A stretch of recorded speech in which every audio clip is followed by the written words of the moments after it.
Welcome to 99 TV. అందరికీ నమస్తే. జగన్ లేని సంక్రాంతి ఏ విధంగా ఉంది, పల్లెల్లో ఏ విధమైనటువంటి పరిస్థితి ఉంది, 99 టీవీ మీకు చెప్పేటువంటి ప్రయత్నం చేస్తుంది. జగనన్న లేని సంక్రాంతి పండుగ పోయిందా, పల్లెలు వెలవెలబోయాయా? గత ఏడాది సంక్రాంతి రైతు బంధు, సంక్రాంతి కానుకలు, జనంతో కళకళలాడినటువంటి గ్రామాలు. మరి ఈ ఏడాది నిశ్శబ్దంగా ఉన్న పల్లెలు, మూసిన దుకాణాలు, ఖాళీ వీధులు, నిరాశలో రైతులు. గత ఏడాది ఇదే సంక్రాంతి గ్రామాల్లో పండుగ కాదు, అది ఒక సంస్కృతి, ఒక సంతోషం, ఒక ఆత్మవిశ్వాసం. అదే ఈ ఏడాది అదే సంక్రాంతి, అదే పల్లెలు, అదే ప్రజలు, కానీ పండుగ మాత్రం కనిపించలేదు. ప్రశ్న ఒక్కటే, తేడా ఏమిటి? పండుగ మారిందా? జగనన్న లేని సంక్రాంతి పండుగ పోయిందా, పల్లెలు వెలవెలబోయాయా? గత ఏడాది సంక్రాంతి రైతు బంధు, సంక్రాంతి కానుకలు, జనంతో కళకళలాడినటువంటి గ్రామాలు. మరి ఈ ఏడాది నిశ్శబ్దంగా ఉన్న పల్లెలు, మూసిన దుకాణాలు, ఖాళీ వీధులు, నిరాశలో రైతులు. గత ఏడాది ఇదే సంక్రాంతి గ్రామాల్లో పండుగ కాదు, అది ఒక సంస్కృతి, ఒక సంతోషం, ఒక ఆత్మవిశ్వాసం. మరి ఈ ఏడాది అదే సంక్రాంతి, అదే పల్లెలు, అదే ప్రజలు, కానీ పండుగ మాత్రం కనిపించలేదు. ప్రశ్న ఒక్కటే, తేడా ఏమిటి?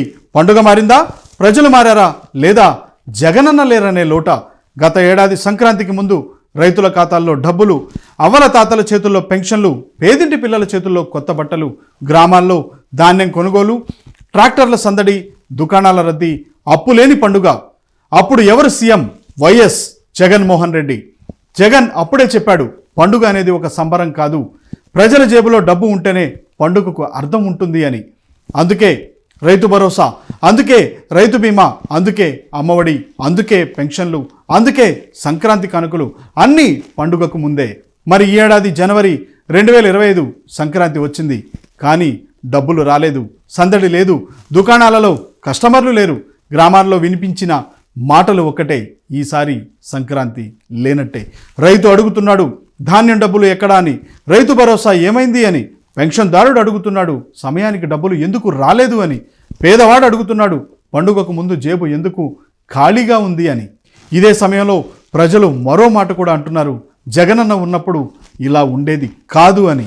ఇది రాజకీయ నినాదం కాదు, ఇది పల్లెల్లో వినిపిస్తున్న వాస్తవం. జగన్ పాలనలో పథకాలు పోస్టర్లలో కాదు, పొలాల్లో కనిపించాయి.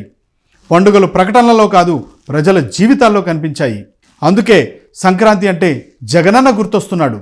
ఇప్పుడు ప్రభుత్వం మారింది, కానీ పల్లెల్లో మార్పు కనిపించలేదు. మారింది ఒకటే, పండుగ కళ. జగన్ అధికారంలో ఉన్నప్పుడు పండుగలు అందరికీ, ఇప్పుడు పండుగ కొద్దిమందికే అన్న భావన కలుగుతుంది.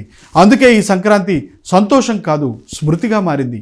ప్రజలు ఇప్పుడు పోల్చుకుంటున్నారు, అప్పటి సంక్రాంతి ఇప్పటి సంక్రాంతి మధ్య తేడా ఏమిటి వాళ్ళకే అర్థమవుతుంది.